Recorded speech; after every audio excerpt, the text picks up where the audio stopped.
एकतर काय होतंय, धर्मादाय आयुक्तांच्या माध्यमातून कुठेतरी जे ट्रस्ट आहेत त्या ट्रस्टवर अप्रत्यक्षपणे ताबा घेण्याचा प्रयत्न केला जातोय असं कुठेतरी आम्हाला जाणवतंय। टाटा कंपनी आपल्या सगळ्यांना माहीत असेल, या देशातली अतिशय प्रतिष्ठित व अनेक वर्षांपासून देशाच्या हितासाठी काम करणारी एक नावाजलेली कंपनी आहे आणि त्या कंपनीमध्ये टाटा ट्रस्ट हे सगळ्यात मोठं शेअर होल्डिंग असणारं एक ट्रस्ट आहे। आता कोर्टामध्ये त्यांचा एक कुठेतरी विषय चालू आहे, त्याच्यामध्ये एक बैठक ही काही लोकांना रद्द करायची होती म्हणून काही लोक कोर्टात गेले होते, पण हायकोर्टाली सांगितलं होतं अजिबात ही बैठक कॅन्सल करू नका। मग कोर्टाकडनं हा निकाल आल्यानंतर सुद्धा कसं का काय माहीत नाही, पण मग तिथं जे धर्मादाय आयुक्त आहेत त्यांनी एक प्रशासक नाही तर एक ॲडमिनिस्ट्रेटर या ट्रस्टवर त्या ठिकाणी टाकला आणि मग त्या ॲडमिनिस्ट्रेटर नाही तर इन्स्ट्रक्टरच्या माध्यमातून ती जी महत्त्वाची बैठक होती ती कुठेतरी पुढे ढकलली। मग कुठं ना कुठेतरी टाटा ट्रस्टमध्ये सुद्धा सरकारमधले काही लोक हे अप्रत्यक्षपणे हस्तक्षेप करतात का असा प्रश्न तिथं निर्माण होतो। मग काही लोकांना टाटा ही जी मोठी कंपनी आहे त्याच्या तरी इतर मोठ्या जे काही समूह आहेत या देशातले त्यांना कुठेतरी अप्रत्यक्षपणे मदत करण्याचा प्रयत्न केला जातोय का, टाटा कंपनीला अडचणीत आणण्याचा प्रयत्न केला जातोय का। आता टाटा ट्रस्टबद्दल मी आपल्या सर्वांना सांगितलं, तसंच महाराष्ट्र क्रिकेट असोसिएशनमध्ये सुद्धा विषय कोर्टात असताना कोर्टाकडनं तिथं इलेक्शनला स्थगिती दिली असताना तिथं धर्मादाय आयुक्ताकडनं स्वतःहून सुमोटो एक प्रशासक आमच्या महाराष्ट्र क्रिकेट असोसिएशनला तिथं दिला। जो दिलाय त्याची चूक नाही, पण मग प्रशासक तिथं आल्यामुळे आता महाराष्ट्र क्रिकेट असोसिएशनच्या माध्यमातून जी आम्ही MPL आणि WMPL ज्याच्यामध्ये सामान्य परिवारातली मुलं मुली हे क्रिकेट खेळत असतात ती टुर्नामेंटच यंदा दुर्दैवाने त्या ठिकाणी होत नाही। राजकीय हस्तक्षेप होताच, पण मग कुठंतरी धर्मादाय आयुक्ताच्या ऑफिसमधून सुद्धा हस्तक्षेप तिथं केला जातोय। जसं कोऑपरेटिव्हमध्ये आज राज्यामध्ये आपण बघितलं, सरकार प्रशासक त्या ठिकाणी लावून जसं कोल्हापुरात झालं, जी दुधाची आपली कोऑपरेटिव्ह आहे गोकुळ, तसंच इतरही संस्थेमध्ये सरकार प्रशासकाच्या माध्यमातून कंट्रोल घेते, तसं कुठेतरी धर्मादाय आयुक्त हा ट्रस्टमध्ये कंट्रोल घेतोय का। ये जो रिलेशन है सरकार और ये धर्मदाय का वो क्या है असा आम्हाला प्रश्न पडतो। आता सोबतच पेट्रोल आणि डिझेलच्या भावावर देखील तुम्ही एक्सपोज केला आहे। सलग चौथ्यांदा पेट्रोल आणि डिझेलचे भाव वाढले आहेत, शेतकरी त्रस्त आहेत, पेट्रोल पंपवर पेट्रोल नाही, डिझेल नाही आहे। अतिशय वाईट परिस्थिती या देशामध्ये। कुठेतरी एका बाजूला या ज्या तेल कंपन्या आहेत जे पेट्रोल आणि डिझेल बनवतात ते 20-20 हजार कोटीचा नफा तिथं करतात आणि दुसऱ्या बाजूला इथं सामान्य लोकांच्या खिशातून एक रुपये तिथं अतिरिक्त घेतला जातो। जसं की आपण बघितलं, ही जी टॉफी आहे मेलडी ही 1 रुपयाला मिळते, या टॉफीच्या किमतीली रोज 1 रुपयाली पेट्रोल आणि डिझेलची किंमत वाढत चालली आणि लोकांना अडचण त्या ठिकाणी होत आहे। आश्चर्य बाळगू नका की या मेलडी चॉकलेटचा एक पुरा डब्बा हा 50 रुपयाला असतो, उद्या जाऊन कदाचित 50 रुपयाला सुद्धा पेट्रोल हे अतिरिक्त त्या ठिकाणी वाढू शकतं। त्याच्यातच महाजन साहेब जे मंत्री आहेत, या राज्याचे मंत्री आहेत, सिनियर मंत्री आहेत, ते काय बोलतात की जे शेतकरी आहेत ते नफाखोरी करतात। मला त्यांना सांगायचे, शेतकरी काय मंत्री नाहीत नफाखोरी करायला नाही तर काळा बाजार करायला, आणि त्यांना मला एवढंच सांगायचंय की खूप तुम्ही असं लोकांबद्दल काही बोलू नका, नाहीतर नाशिकमध्ये होणारा जो महाकुंभ आहे त्याच्यामध्ये ज्या पद्धतीने नफाखोरी झाली, काळा बाजार सरकारकडनं झाला, तो आम्ही लोकांपुढे त्या ठिकाणी आणणारच आहोत। त्यामुळे कृपा करून सामान्य लोकांना अडचणीत तुम्ही आणू नका, त्यांच्याबद्दल अपप्रचार करू नका। आज जी काही अडचण आहे ती पूर्णपणे केंद्र सरकार हे डिझेल आणि पेट्रोल लोकांना देऊ शकत नाही म्हणून आजची अडचण आहे। त्याच्यामध्ये पेट्रोल पंपाची कुठेही चूक नाही। चूक जर कोणाची असेल तर ती सरकारची चूक आहे असं आमच्या सगळ्यांचं मत आहे. पण सरकार म्हणतंय की पेट्रोल आणि डिझेल आपल्याकडे मुबलक आहे, कोणालाही काळजी करायची गरज नाहीये. वारंवार हेच सरकारकडून सांगितलं जात आहे. अधिवेशनात देखील हा मुद्दा उपस्थित केला गेला होता, परंतु हेच आश्वासन दिलं की आपल्याकडे मुबलक पेट्रोल डिझेलचा साठा आहे. तुम्ही जर पेट्रोल आणि डिझेल पंपाच्या मालकांशी बोललात तर ॲडव्हान्समध्ये पैसे देऊन सुद्धा ट्रक तिथं मिळत नाहीत. 2 ट्रकचं टँकरचं बुकिंग जर करण्यात आलं तर मग कुठंतरी 3 टँकरचं बुकिंग केल्यानंतर 1 टँकर दिला जातो. त्यामुळे तुटवडा हा केंद्र सरकारकडनंच त्या ठिकाणी केला जातोय, नाही तर ऑइल कंपनीजकडनं केला जातोय. आणि मग अशा पद्धतीने तुटवडा असल्यामुळे लोकांना तिथं मिळत नाही. आणि आपण जर गणित बघितलं तर मुद्दामून मराठवाड्यामध्ये, उत्तर महाराष्ट्रामध्ये आणि विदर्भामध्ये हा तुटवडा केला गेलाय. कारण सरकार ते हक्काचे भाग आपले आहेत, तिथली लोक आपल्याला समजून घेतील. त्यामुळे 3 भागामध्ये, महाराष्ट्रामध्ये उत्तर महाराष्ट्र, खानदेश याच्यामध्ये येतो, मराठवाडा आणि विदर्भ याच्यामध्ये मुद्दामून तुटवडा केला गेला आहे ताकी तिथले लोक संवेदनशील आहेत, समजून घेतील. पण त्याच्यात सामान्य लोकांची खूप मोठ्या प्रमाणात अडचण ही होत चालली. आता खरीप सीझन सुरू होणार आहे, आता मशागती तिथं सुरू होणार आहे, ट्रॅक्टरला आणि सगळ्या गोष्टीला डिझेल लागणार आहे. त्यामुळे लवकरात लवकर सरकारने या बाबतीत कुठेतरी तोडगा काढला पाहिजे असं आमचं मत आहे. मराठी चित्रपट महोत्सवाची निवडणूक सुरू आहे. कसं बघताय तुम्ही? पुस्तक तुम्ही रिलीज करा, बऱ्याच गोष्टी आम्ही सांगू शकतो. पण डिझेल आणि पेट्रोलबद्दल सांगायचं झालं, मनमोहन सिंग साहेब असताना तेव्हा बॅरलचा रेट $110 होता. तेव्हा आपल्याला डिझेल आणि पेट्रोल 60 रुपयाच्या आसपास मिळत होतं. मोदी साहेबांचं सरकार या देशामध्ये आल्यानंतर लगेचच त्यांनी पेट्रोल आणि डिझेलचे भाव हे 90 रुपयावर तिथं नेले. मध्ये 110 वरनं तेलाची किंमत डॉलरला ही $40 आली, तरी सुद्धा यांनी भाव कमी केले नाही. याच्यात अतिरिक्त 60 आणि 90चा जर फरक काढला तर अतिरिक्त सामान्य लोकांच्या खिशातून, या देशातल्या लोकांच्या खिशातून 10 लाख कोटी रुपये अतिरिक्त या सरकारने काढलेले आहेत. हे आम्ही पुराव्यासकट तिथं सांगू शकतो. त्यामुळे या 10-12 वर्षामध्ये काय झालंय तर सामान्य लोकांच्या पैशाची चोरी झालेली आहे, सामान्य लोकांना दिशाभूल केलं आहे.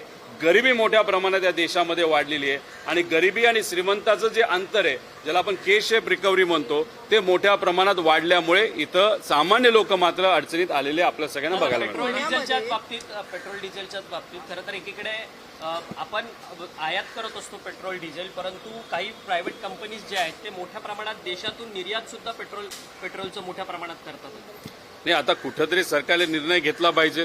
हे जे रिफायनरीज आहेत, ज्या पोर्टवर आहेत, त्यांना सांगून थोडंसं डिझेल आणि पेट्रोल आपल्याकडे डायव्हर्ट केलं पाहिजे.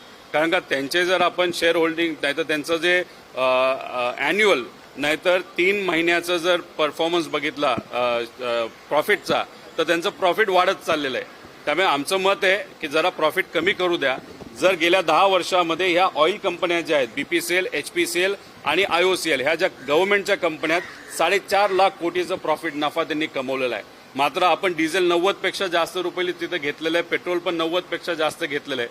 आणि ह्याच्या व्यतिरिक्त सरकारकडनं खऱ्या अर्थाने जी मदत करायला पाहिजे होती ती केली गेली नाही.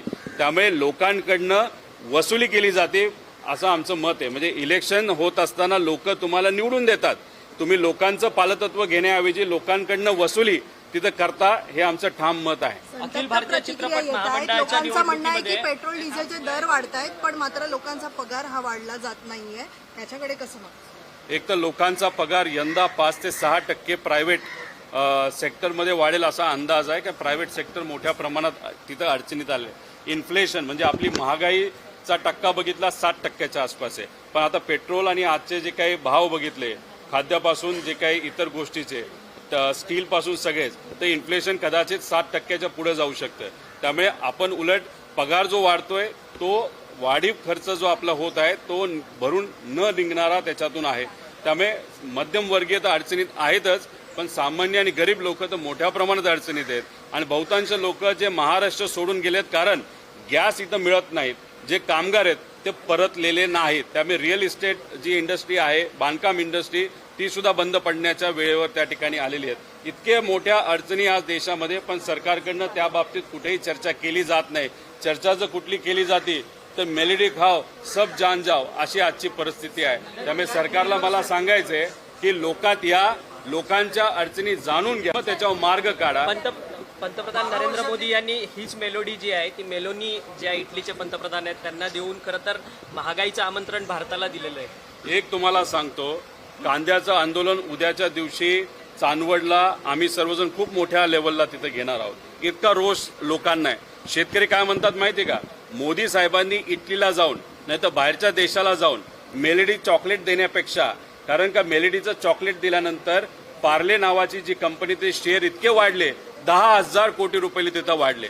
त्यामुळे शेतकऱ्याचं मत आहे ही मेलेडीची चॉकलेट देण्यापेक्षा पंतप्रधान साहेबांनी जर कांदा दिला असता तर कांद्याचे भाव वाढले असते आणि लोक त्या ठिकाणी खुश राहिले असते. याची किंमत आहे 1 रुपया आणि 1 रुपयाला एवढंसं मिळतं आणि आज शेतकरी 1 किलो कांदा 1 रुपयाला विकतोय.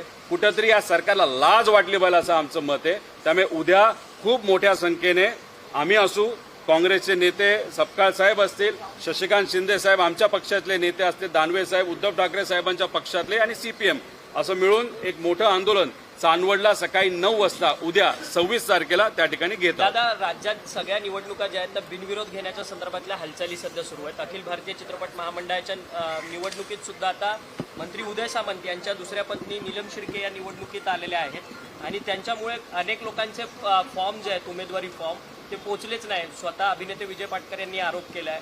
क्रांती रेडकर, निशिगंधा वाड यांचे देखील फॉर्म जे आहेत ते या निवडणुकीत सबमिट झालेले नाही. ते अशा पद्धतीने राजकारण जर या लेवलला आणि या संस्थेमध्ये सुद्धा जर येत असेल ते अतिशय दुर्दैव आहे असं आपल्याला त्या ठिकाणी म्हणावं लागेल.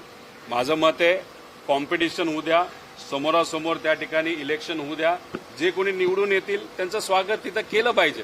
ठीक आहे, बऱ्याच लोकांचं एक उद्दिष्ट असतं की आपण एखादी महिला कलाकार हे अध्यक्ष झालं पाहिजे, पण मग ते त्याच झाल्या पाहिजे असं नाही. स्पर्धेतून एखाद्या महिला अध्यक्ष व्हायला काही हरकत नाही. त्यामुळे अशा पद्धतीने दबाव जर टाकला जात असेल तर मला असं वाटतं सिने क्षेत्रामध्ये नाहीतर त्या कला क्षेत्रामधल्या लोकांनी कुठं ना कुठेतरी बोललं पाहिजे. सामान्य लोकांचा आवाज तर दाबलाच जातोय, मीडियाचा दाबलाच जातोय, पण सिने क्षेत्र आणि जे कला क्षेत्रातल्या लोकांचा सुद्धा आवाज अशा पद्धतीने दाबला जात असेल तर हे निषेध करण्यासारखं आहे. आणि या गोष्टीचा जर असं काही होत असेल जे आम्हाला कानावर आलेलं आहे तर आम्ही या बाबतीतचा निषेध त्या ठिकाणी करतो. सर, संजय गायकवाड यांची आता पोलिसांमार्फत चौकशी केली जाणार. प्रशांत अंबी यांना खरं तर धमकी प्रकरण दिलेलं होतं. तुम्ही स्वतः कोल्हापूरमध्ये जाऊन पोलीस स्टेशनमध्ये ठाण मांडून बसलेला होता.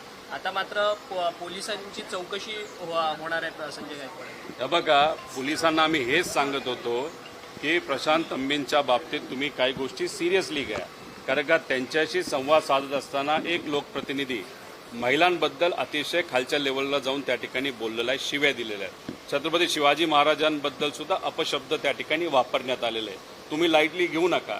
मी तिथं जोपर्यंत होतो त्यांनी मला सांगितलं आम्ही FIR करतोय, नॉन बेलेबल तिथं कलम त्याच्यामध्ये टाकणार आहोत. तुम्ही गेलं तरी चालेल. मी सगळ्या सामाजिक कार्यकर्त्यांची परवानगी घेऊन पुण्याकडे निघाल्यानंतर 2 तासानंतर कळालं की जो नॉन बेलेबल कलम टाकायचं होतं तो दुर्दैवाने त्यात टाकला नाही. काय ते फालतू तातून मातून कलम त्यात लावले. मी म्हणलं हे महागात पडू शकतं पोलीस डिपार्टमेंटला. आता कोर्टामध्ये न्यायव्यवस्थेकडे गेल्यानंतर न्यायव्यवस्थेला पोलिसांना खडकावलं आहे की तुम्हाला आता इन्व्हेस्टिगेशन करावं लागेल आणि जो कुठला पोलीस अधिकारी चुकला असेल त्याच्यावर सुद्धा कारवाई तिथं केली जाईल. जसं प्रशांतच्या बाबतीत झालं तसंच विकास लवांडेंच्या बाबतीत सुद्धा तुम्हाला बघायला मिळेल. पोलीस अधिकारी जो चुकलेला आहे, चुकीच्या पद्धतीने त्या ठिकाणी पब्लिक प्रॉसिक्युटरनी माहिती दिलेली आहे आणि चुकीच्या पद्धतीने अरेस्ट झाले. त्यामुळे विकास लवांडेच्या बाबतीत सुद्धा पोलीस प्रशासनावर त्या ठिकाणी ताशिरे हे ओढले जातील. त्यामुळे कृपा करून पोलीस प्रशासनाला मला सांगायचं आहे की नेत्यांचा दबाव ऐकू नका, घेऊ नका. पोलीस प्रशासनाची जी काही किंमत होती ती लोकांच्या डोळ्यासमोर दुर्दैवाने त्या ठिकाणी कमी होत सर, खरं तर राज्यातल्या आमदारांना ज्ञान नाहीये का असा सगळ्यात मोठा सवाल निर्माण होतो. हेच संजय गायकवाड आहेत की त्यांनी आता पुन्हा एक विधान केलंय की प्रबोधनकार ठाकरेंचं जे पुस्तक आहे दगलबाज शिवाजी ते बॅन करा म्हणून बोलतात. हे बघा, आता ज्या माणसाला म्हणजे 4थी पास जर असेल, अभ्यास त्या ठिकाणी केला गेला नसेल, विचार हे माहीत नसतील, पूर्वी उद्धव ठाकरे साहेबांच्या बाजूली असताना ते कसे बोलायचे, आता एकनाथ शिंदे साहेबांकडे गेल्यानंतर ते कसे बोलायला लागले हे आपल्या सगळ्यांना माहिती आहे. त्यामुळे मला असं वाटतं की ही जी काही नवीन पक्ष आहे एकनाथ शिंदे साहेबांचा, त्या पक्षामध्ये तिथे असणाऱ्या आमदारांना हेच संस्कार दिले जातात असं आपल्याला म्हणावं लागेल. जर तसं नसेल तर एकनाथ शिंदे साहेबांनी सांगावं अरे तो चुकतोय, त्याला बाजूला तरी करा, नाही तर त्याच्यावर कारवाई करा. तेवढी मात्र आजच्या वातावरणामध्ये, कारण का भाजप टपून आहे की कोण कुठला आमदार शिंदे गटाचा नाही तर अजितदादांच्या पक्षाचा हा आपल्याला मिळतोय हे बघायला. त्यामुळे कदाचित एकनाथ शिंदे साहेबांमध्ये ती धमक नसावी आज तरी, कारण का मोठे नेते आहेत. कारवाई एखाद्या आमदारावर करायची, कारवाई केली तर भाजपने त्याला उडवलं, असं आजची त्या ठिकाणी परिस्थिती. यालाच जोडून प्रश्न आहे की मंत्री संजय शिरसाट यांनी दावा केला की अजित पवारांच्या राष्ट्रवादीचे आमदार काही आमच्या संपर्कात आहेत. त्यावरती मुश्रीफांनी मात्र नाराजी व्यक्त केली. मुश्रीफ म्हणतात की या सगळ्या संदर्भाची तक्रार उपमुख्यमंत्री एकनाथ शिंदेकडे आम्ही करणार आहोत म्हणून. तर बघा, तुम्ही तक्रार करा, तक्रार करून सुद्धा काय होणार नाही. अजितदादांच्या पक्षातले सुद्धा बरेच आमदार भाजपच्या संपर्कात आहेत आणि एकनाथ शिंदे साहेबांच्या पक्षातले सुद्धा बरेच आमदार हे भाजपच्या संपर्कात आहे, असं आम्ही खूप आधी बोललो होतो. आता शिरसाट साहेबांनी त्याच्यावर शिक्कामोर्तब केलं की हो, अजितदादांच्या पक्षातले बरेच आमदार हे आमच्या पण संपर्कात आहे आणि बीजेपीच्या पण संपर्कात आहे. म्हणजे कुठं ना कुठं तरी आमदारांना तिथं फोडलं जाईल अशी भूमिका त्या ठिकाणी. मला फक्त मुश्रीफ साहेबांनी एवढंच सांगायचंय, तक्रार या बाबतीत कशाला करता. जरा तक्रार करायची असेल तर अजितदादांच्या बाबतीत जो तपास संत गतीने चालू आहे त्या बाबतीत जरा तक्रार करा. तुमच्याच पक्षाने सांगितलं होतं ना की अजितदादांचे जे काय तपास आहे हा सीबीआयकडे द्यावा. त्यासाठी तुम्हाला सत्तेत असून सुद्धा स्मरणपत्र द्यावं लागलं.